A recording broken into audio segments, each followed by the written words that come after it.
Kao da sam izgubio sve, da nema nade i da gotovo je. Pitam se kojim putem mogu sad da krenem, kako da ostanem jak i nastavim dalje pored ovako loše sudbine. Zar su bili uzalud sav trud i rad? Moram ići dalje, imam svoj stav.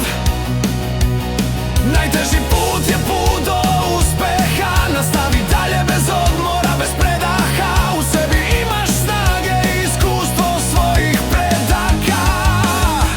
Ne plaši se, veruj u sebe. Najteži je put da pratiš svoj san. Najteži je put koji prolaziš sam. Najteži je put kroz trnje i kamenje. Najbolji je put kroz blato i sneg.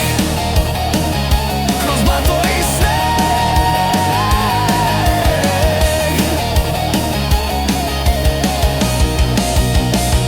Težina i bol je cena koju plaćamo. Nećemo tuđe dugove da vraćamo.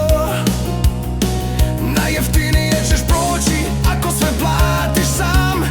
Trud se isplati pre ili kasnije.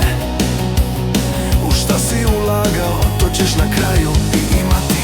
Nastavi dalje, na kraju postoji spas. Ceo život živiš u krizi bez izlaza. Za svaki problem postoji rešenje. S razumevanjem prihvati sve greške, zlo i nepravdu koju vidiš oko tebe. Moraš verovati u sebe. Najteži je put da pratiš svoj san. Najteži je put koji prolaziš sam. Najteži je put kroz trnje i kamenje. Najbolji je put kroz blato i sneg.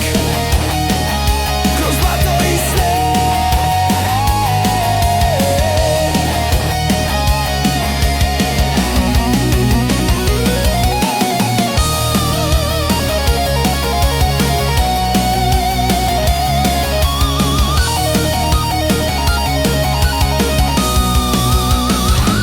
Najteži je put da pratiš svoj san. Najteži je put koji